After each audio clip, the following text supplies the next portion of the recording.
제가 지난주까지 세상 만사에는 때가 있다라고 하는 전도서의 말씀을 이제 나누고 있는데, 우리는 그때까지 이 땅에 살면서 수고를 멈출 수 없습니다. 그리고 그때는 하나님께서 정하시는 것이고, 사람은 마땅히 그 정하신 때를 잘 받아들이고 사는 것이 믿음이라고 말씀을 드렸지요.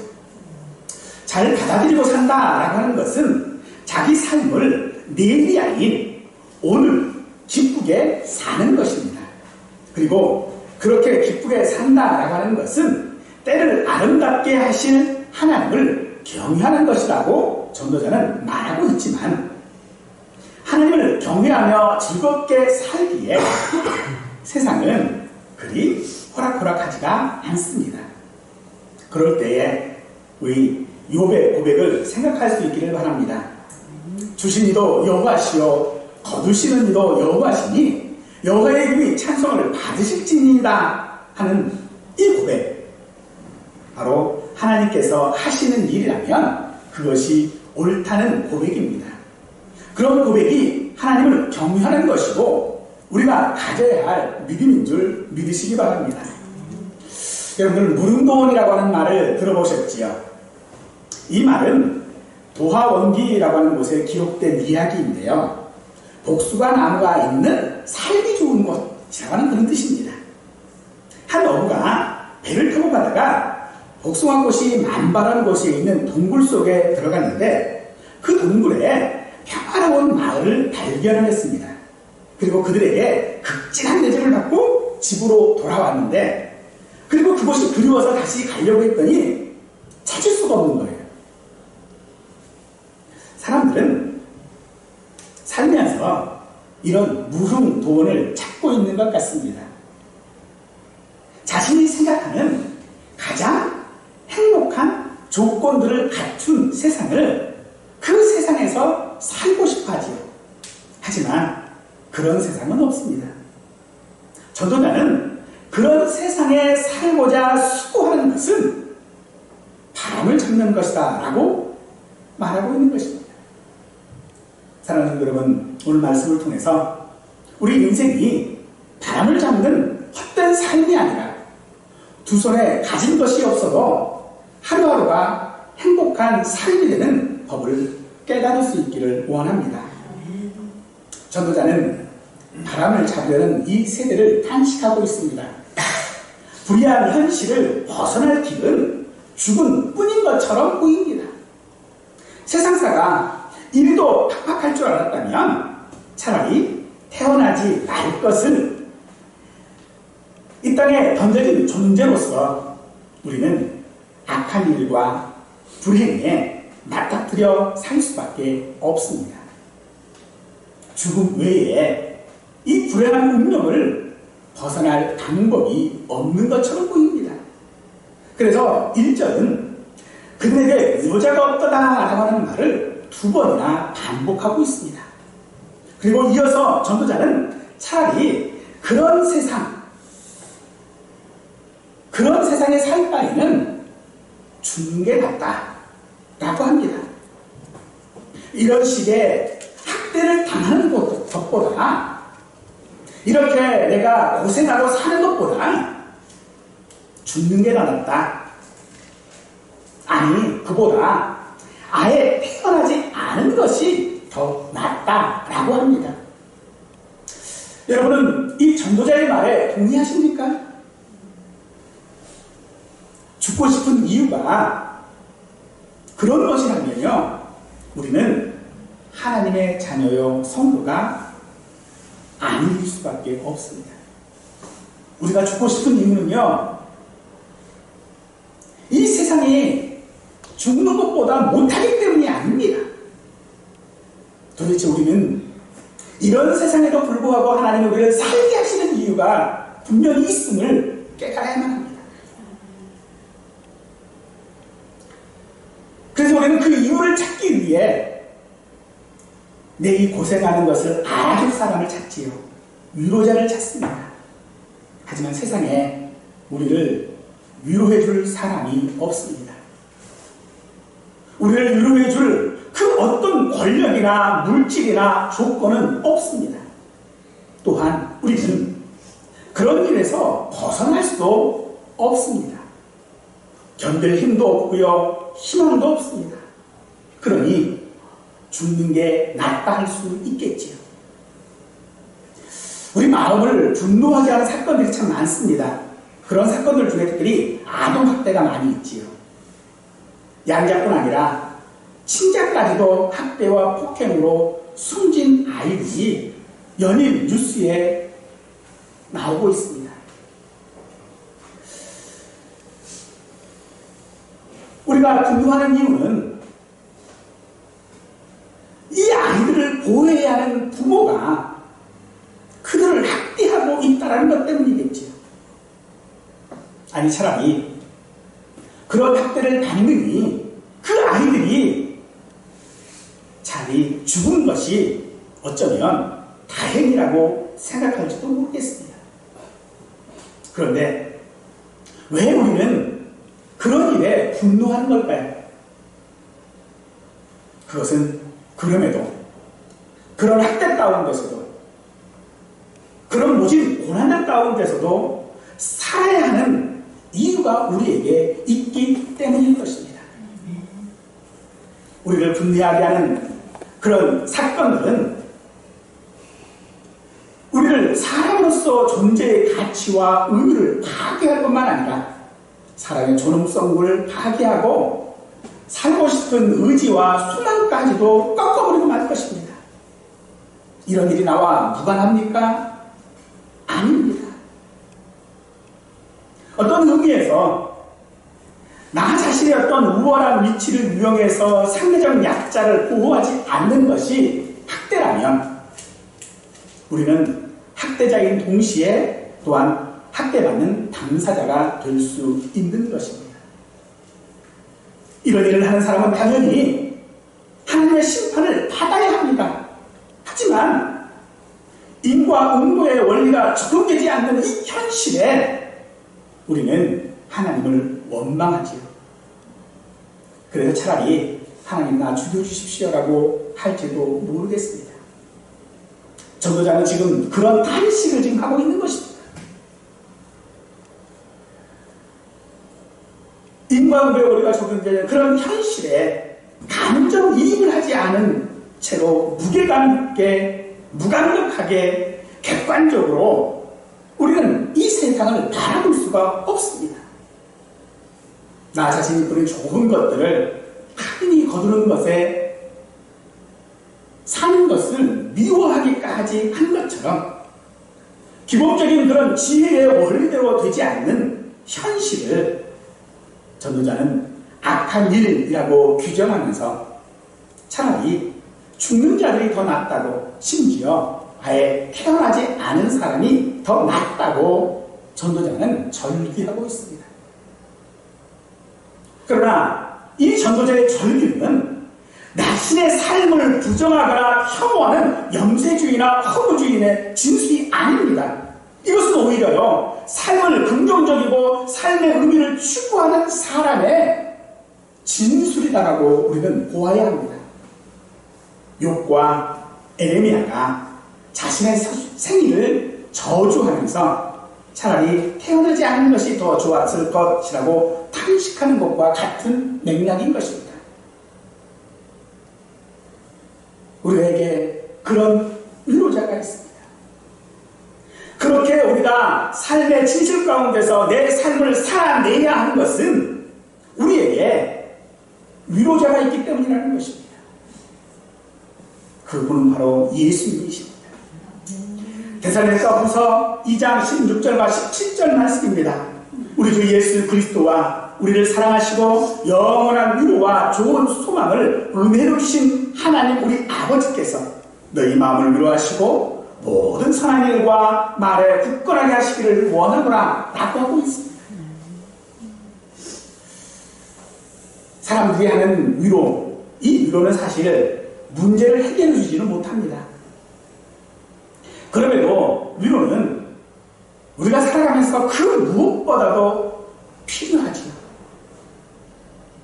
여러분을 위로하는 것은 무엇입니까? 내 삶 가운데서 나를 위로하는 것이 무엇입니까? 내가 죽었을 때 슬퍼하는 사람이 많으면 그게 위로가 될까요? 내 상황에 공감해주는 사람이 많으면 그게 위로가 될까요? 위로는요, 사실 그런 상황에서 벗어나야만 합니다. 따라서 우리에게 예수님은 위로자이실 수밖에 없는 것입니다. 이스라엘 백성들이 바벨론의 포로로 끌려가 절망적인 때에 하나님께서는 이사야를 통하여 너희는 위로하라, 내 백성을 위로하라 라고 하셨습니다. 앞으로 고난의 때가 오겠지만 때가 되면 하나님께서 회복해 주실 것이니 서로 위로하며 살라라고 하시는 말씀입니다. 그러나 우리가 아무리 위로자로 산다 해도 우리는 한계가 있습니다. 누군가를 위로하는 것은 극히 제한적일 수밖에 없고요. 또 항상 위로자가 될 수도 없고 모든 일들을 위로할 수도 없습니다. 더욱이 문제를 해결해 주는 것은 더 불가능하지. 그러나 예수님은 우리의 영원한 위로자이십니다. 하나님께서는 예수님을 통하여 우리를 위로하실 때에 우리를 위로하고 계심을 믿고 우리가 그 위로를 받으며 살 수 있기를 원합니다. 사실 실제로 우리는요, 무슨 일을 하든지 하나님의 위로를 받고 살고 있음을 믿어야 합니다. 날마다 하나님의 위로 가운데 우리는 살고 있습니다. 우리는 실수하고 원망하고 배교하지만 그럼에도 하나님은 우리와 함께 하십니다. 이것이 우리가 오늘 살고 있는, 또 오늘 우리가 갖고 있는 하나님의 위로인 줄 믿으시기 바랍니다. 그래서 요한복음 14장 16절 말씀에서 내가 아버지께 구하겠으니 그가 또 다른 보혜사를 너희에게 주사 영원토록 너희와 함께 있게 하리라 라고 말씀하십니다. 보혜사란 성령님입니다. 그 뜻은 위로자라고 하는 말입니다. 주로 말미암아 죽음의 나락으로 떨어질 때 하나님은 우리를 버리지 아니하십니다. 우리와 함께 하신다라고 말씀하십니다. 이것이 다윗이 시편 23편에서 한 고백이기도 한 것입니다. 사람의 위로는요, 서운함이 있습니다. 사람의 위로는요, 서러운 눈물과 가슴 시린 아픔뿐일 것입니다. 사랑하는 성도 여러분, 그런 날에 하나님의 위로가 있기를 간절히 축원하겠습니다. 사람의 위로가 우리를 위로하지 못한다라고 하는 것은 어쩌면 우리에게 만족하지 못하는 욕심이 있기 때문일 것입니다. 사실 욕심이 없는 사람은요, 세상을 살아가기가 어렵습니다. 세상에서 잘 살아가려면 어느 정도의 욕심이 있어야 하는데 사람들은 그것을요, 욕심이라고 하지 않고 의욕이라고 말하지요. 이 의욕은 내가 살아갈 의미를 찾게 합니다. 그러나 4절에서 내가 또 본즉 사람이 모든 수고와 모든 재주로 말미암아 이웃에게 시기를 받으니 이것도 헛되어 바람을 잡는 것이로다 라고 전도자는 말하고 있습니다. 여기서 시기라고 하는 이 단어는요, 경쟁하려는 마음이라고 하는 뜻입니다. 한마디로 그런 삶도 바람을 잡는 것이다 라고 하는 것이지요. 사람은 사람에 대한 경쟁심 때문에 더 애쓰고 온갖 재주를 부리며 산다는 것입니다.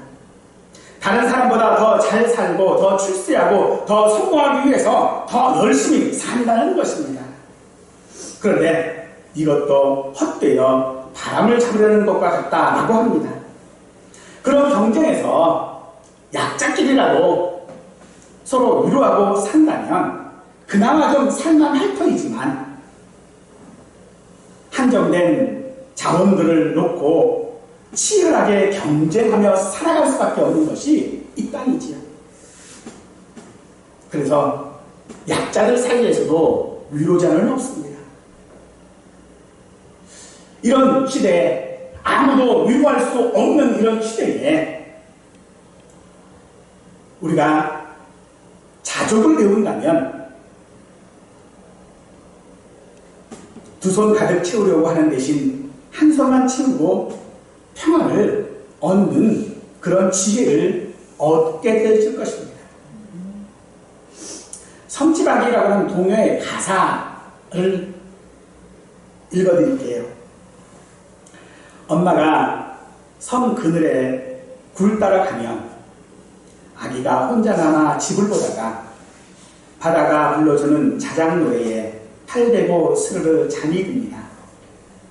아기는 잠을 고지 자고 있지만 갈매기 울음소리 마음이 설레요. 다 못 찬 굴 바구니 머리에 이고 엄마는 모래길을 달려옵니다. 우리가 아기들 자장가로 많이 불러준 동요입니다만은 거의 보통 1절만 부르고 끝나죠. 근데 2절 가사 우리는 주목해야 합니다. 다 못 채운 굴바구니 머리에 있고. 오늘 6절 말씀에 두 손에 가득하고 수고하며 바람을 잡는 것보다 한 손에만 가득하고 평안함이 더 나음이라는 이 전도자의 말이 꼭 이 동요 가사와 같다라는 생각을 해봅니다. 팔짱을 끼고 아무 일도 하지 않는 게으름이나 치열한 경쟁 속에 정신없이 사는 것도 다 문제인데 오늘 이 가사처럼요, 텅 빈 굴바구니나 가득 찬 굴바구니가 아니라 다 못 채운 굴바구니 머리에 있고 자식이 잠들어 있는 집을 향해 가는 것이 바로 자족하는 삶이라 생각이 되어집니다. 빌립보서 4장에서 바울은 어떤 형편에 있었든지 자기는 자족하기를 배웠다라고 하고 있지요.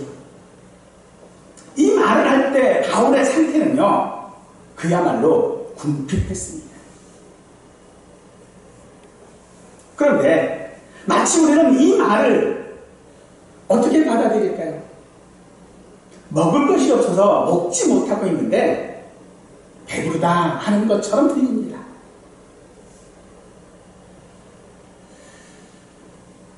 사람은 자족하는 마음이 있으면 살아가는데 그리 많은 것들이 필요하지는 않을 것입니다. 진수성찬이 아니라도 먹을 수 있고 큰 집이 아니라도 따뜻하게 지낼 수 있는 집이 있다면 그것으로도 충분할 것입니다. 우리가 경쟁을 통해서 조금 더 가짐으로써 반찬 가짓수야 조금 늘릴 수 있겠지요. 그래야 늘어나는 건요, 복부 비만 뿌일 것입니다. 집이 몇 채가 있고 평수가 아무리 넓어도요, 잠자는데 한 편이면 충분합니다. 이런 이야기 가져보지 않아서 하는 말이라고요. 그런 집에 안 살아봐서, 그런 음식 먹어보지 않아서 그저 자의적인 자기 위로로 생각을 하십니까?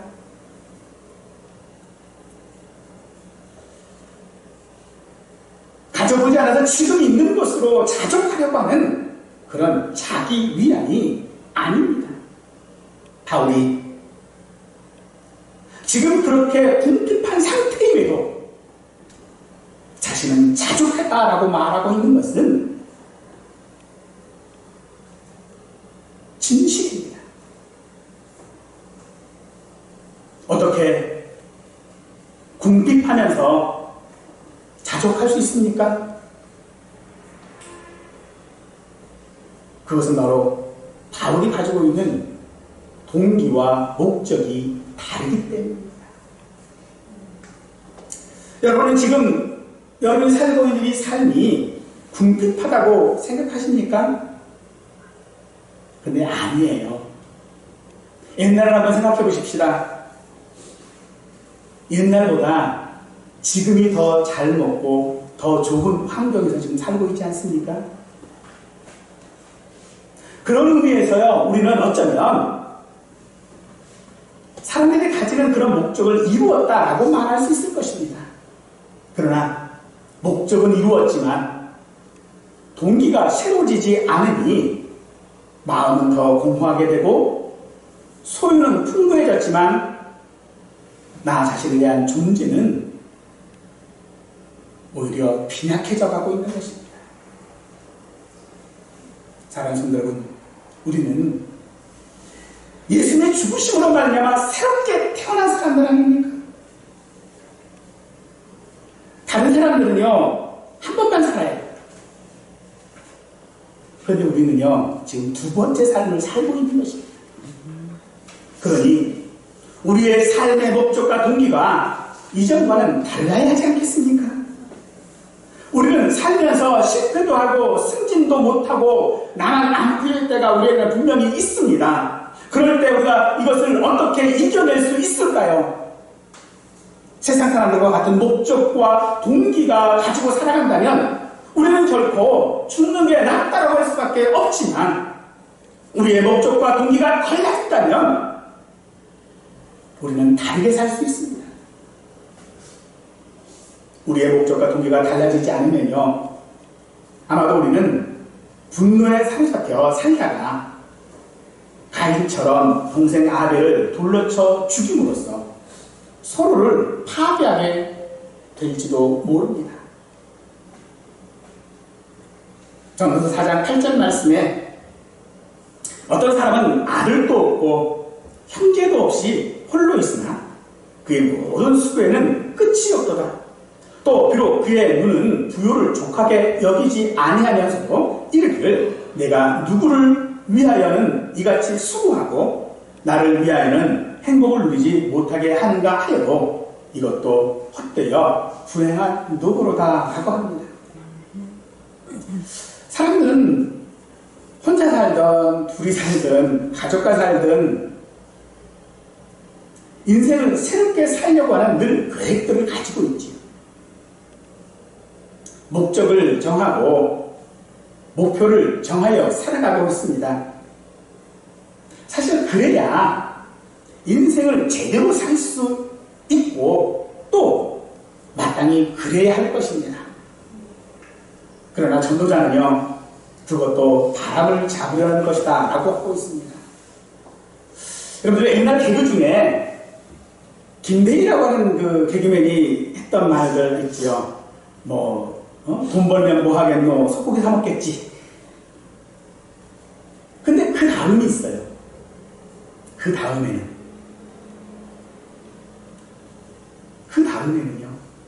근데 이 이야기는 사실 16세기서부터 내려오는 이야기예요. 한 수도사가 젊은이에게 와가지고 이야기를 해요. 자기 부모가 자기를 변호사가 되는 것을 허락했다 라고 얘기를 해요. 그랬더니 이 수도사가 그 젊은이에게 하는 말이 그거였어요. 변호사가 돼서 뭐 하게? 돈 벌어야죠. 그래? 돈 벌어서 뭐 하게? 큰 집 사야죠. 큰 집 살아서 뭐 하게? 그 다음은요.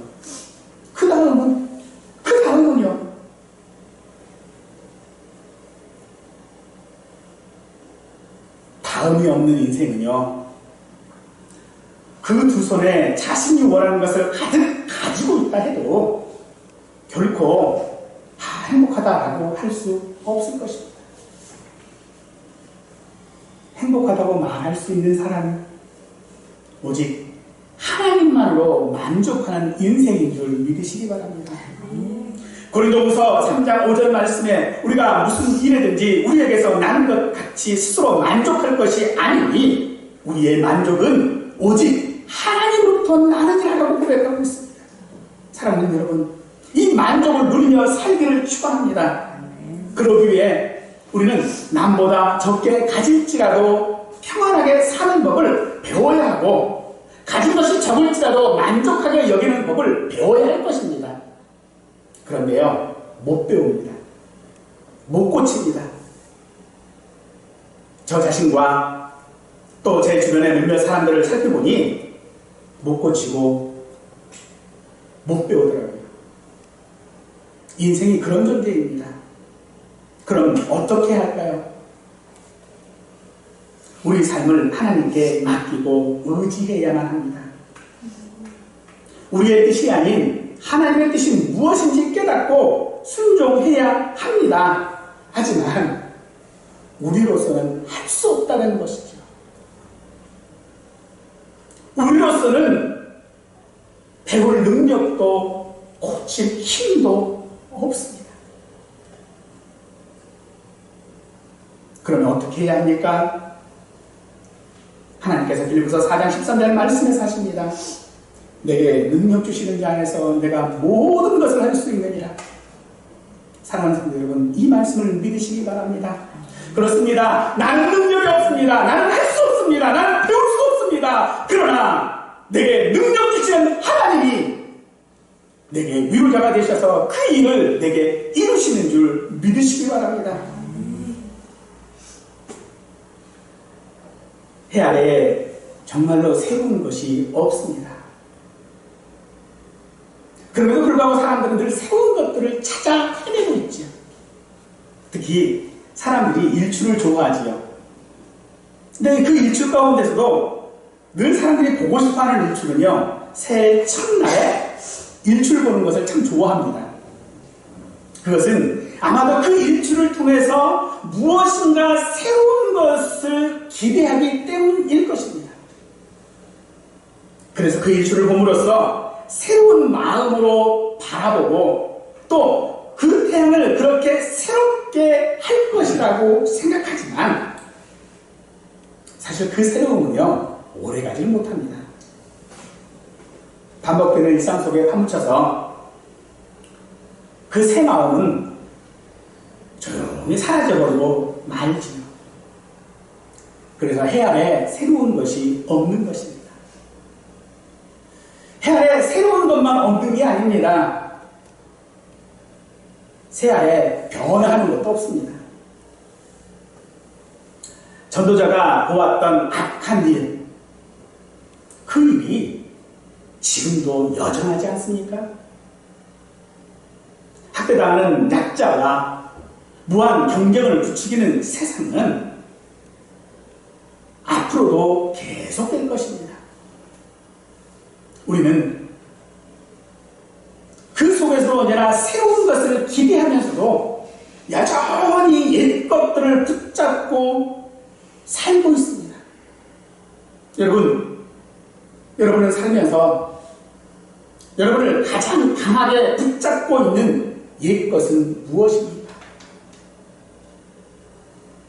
예나 지금이나 세상은 적자생존, 승자복식, 물질, 만능이 지배한다라고 할 수 있습니다. 이런 구조리를 개선하고자 많은 사람들이 노력은 했지만 절대로 개혁되지 않습니다. 이것이 우리 사람이 가지는 한계입니다. 사람으로는 할 수 없다는 것입니다. 그러나 예수님의 피값으로 구원받은 우리가 성령으로 충만할 때 우리는 다른 존재가 될 수 있음을 믿으시기 바랍니다. 로마서 12장 2절 말씀, 오직 마음을 새롭게 함으로 변화를 받아 하나님의 선하시고 기뻐하시고 온전하신 뜻이 무엇인지 분별하도록 하라. 우리의 생각과 이해가 새롭게 계속 변하는 것을 말합니다. 우리의 마음은 분명 새로워져야만 합니다. 그것은 우리의 동기와 목적이 새로워져야 한다는 것을 말합니다. 동기는 삶을 이끌어가는 힘이 되어질 것입니다. 마음이 새로워지는 것은 우리가 죽을 결심을 한다고 해서 되어지는 것이 아닙니다. 오늘 말씀은 변화를 받아라고 말하고 있는데, 이 말은 우리가 변화를 받기 위해서 다른 무엇이 우리를 강제적으로 변화시켜야 한다라고 하는 것을 말하고 있는 것입니다. 바로 성령의 새롭게 하심입니다. 예수님께서 승천하시면서 다른 보혜사를 보내심으로 우리와 함께 하시겠다고 약속하신 분이 바로 이 성령님이십니다. 성령님은 우리 마음에 계시며 우리를 인도하시며 우리를 하나님의 뜻대로 분별하도록 해주시는 분인 것을 믿으시기 바랍니다. 그러므로 우리의 삶의 목적은 내 목표를 이루거나 사람들에게 인정받는 것이 되지 말아야 합니다. 세상은 두 손에 가득하고도 행복한 것이 아니고 가진 것이 없다고 불행하지 않습니다. 인생의 생사화복이 하나님께 있음을 믿고 하나님의 보좌 앞에 사는 것이 우리의 목표가 되고 하나님의 은혜로 말미암아 자족해야 하는 것이 우리의 동기가 되기를 원합니다. 새아래 새 것이 없는 세상에 우리의 인생을 올인하지 마시고 성령의 새롭게 하심으로 병원하를 받아 하나님의 선하시고 기뻐하시고 온전하신 뜻이 무엇인지를 분별하며 그 뜻을 이루며 사는 우리 모두의 인생이 되기를 간절히 축원하겠습니다.